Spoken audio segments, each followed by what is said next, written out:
for most of times, if you look at the elastic stress strain curve,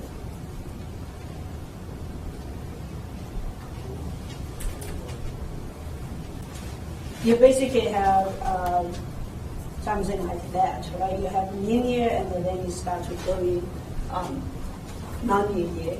That's when you start to have particle deformation. So a lot of times, the engineers really want to represent this curve in a more manageable way. So sometimes they will represent it as one linear relationship versus another relationship. Right? So instead of have all this crazy curvy graph, they just represent it as a true linear curve.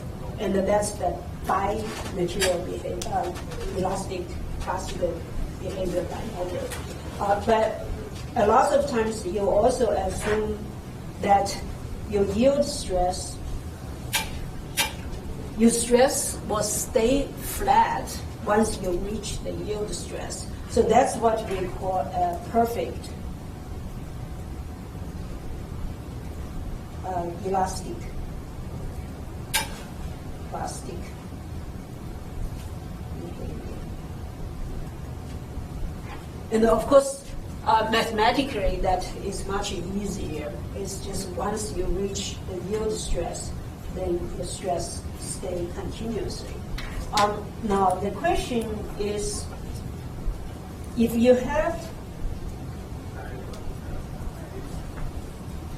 do not consider plastic, we derive the equation so that your stress goes 1 over square root of R, right? And this, we went through very rigorous derivation that satisfy all the equations, the 8 equations of the conditions we need. So now when you consider the yielding, so you say, okay, here's my sigma y, and it cannot go above it, or anything that go above sigma y will stay over here. So now my stress distribution is like this. Do you guys see a problem with that? So now my stress distribution is flat, and then start to go down.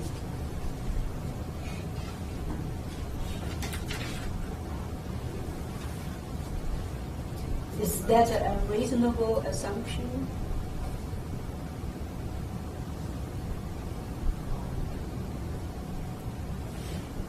What would be an easy argument that this doesn't work?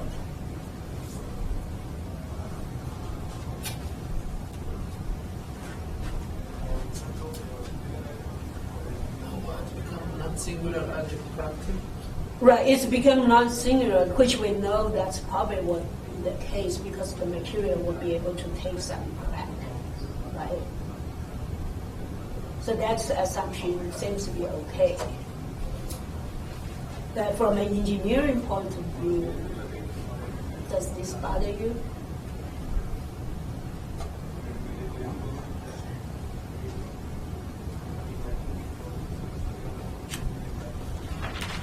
Can you simply just take some stress away and ignore it?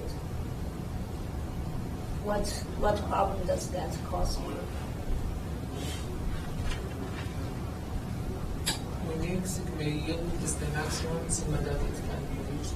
Right, that is something that we assume, right? And then that's a reasonable assumption, I would say, because we know that in statics, the material will yield. And if the material indeed perform as a perfect elastic plastic behavior, that's a reasonable assumption. So what's the most fundamental principle of mechanics?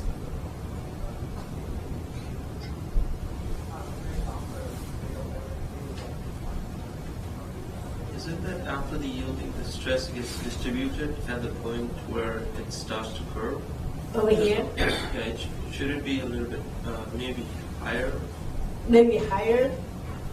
Like I'm saying that if the left part of that point has already yielded, so that means the stress is getting distributed to the parts where it's not yielding, right? Right. So that's the fundamental principle of mechanics is things are in equilibrium, right? So you can either think of energy balance or force balance, right? So I already derived this curve based on the force balance, the equilibrium equation. So that means that this curve that we have satisfies the force balance criterion or the equilibrium criterion. And if I have an equilibrium body, I just take some stresses away and ignore it. What happens? Now you don't have, you violate the equilibrium condition, right? So that means we cannot ignore the stresses above the yield line because those things, it will make the invalidate the equilibrium condition. So what you would think is just like Amit said, that this stress you have to somehow put back to this red curve. Should be redistributed. Right, should be redistributed. So the idea is the same argument is that means basically this have to be extended beyond what that point is, and then the curve come down over here. Right. So that's a way to satisfy your equilibrium condition. What you want is the area under the red curve will equal to the area under the black curve. Okay.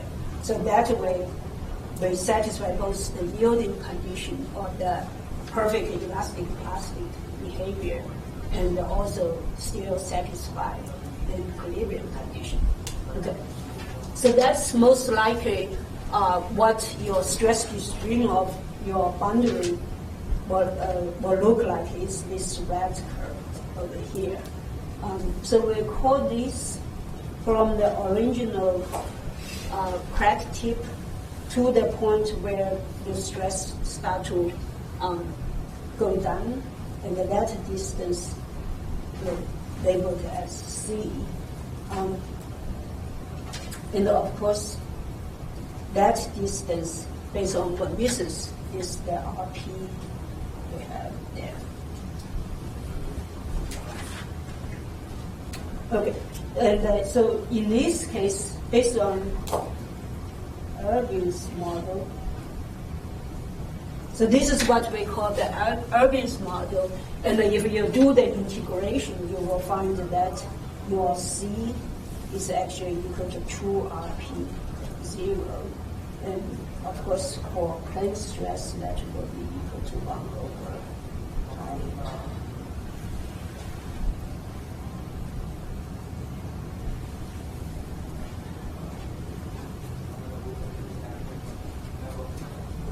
For plane strain, actually, the C is equal to 1 over 3 pi.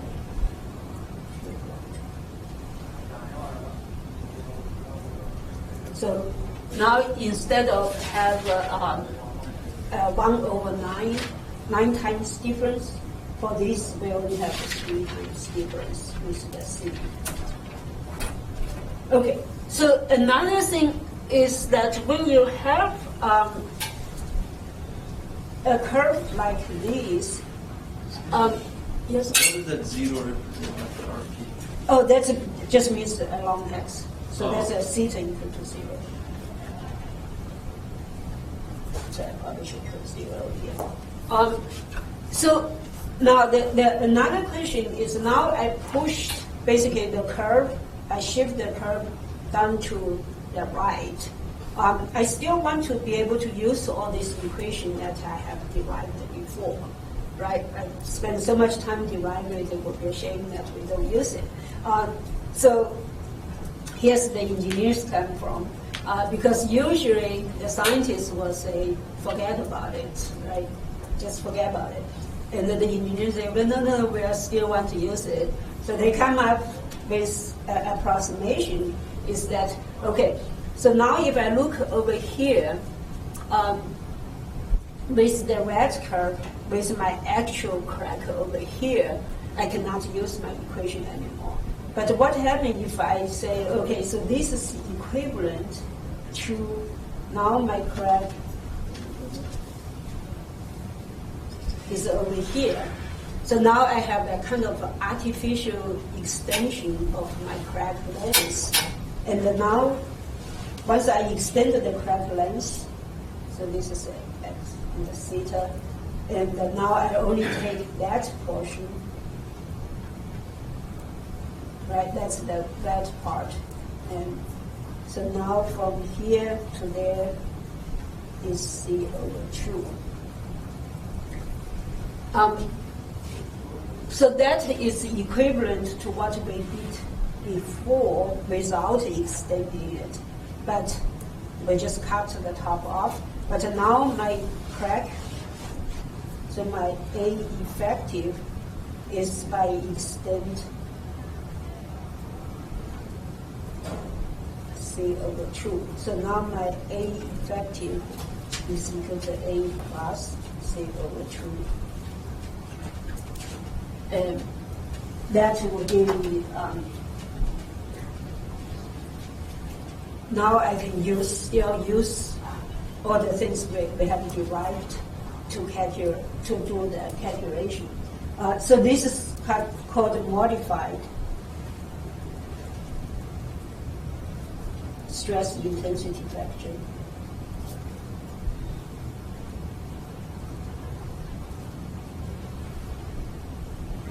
So now my modified stress intensity factor is going to be equal to sigma square root of pi A effective.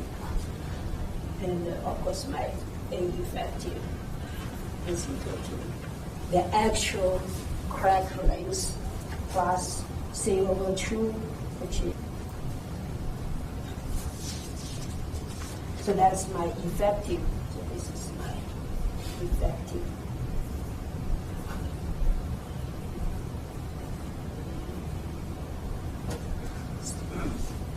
So what that means is, okay, if I consider plastic deformation, my actual crack length will increase by my plastic zone size, and then my stress intensity factor will increase on that. So that's essentially how they account to plastic deformation around the crack tip.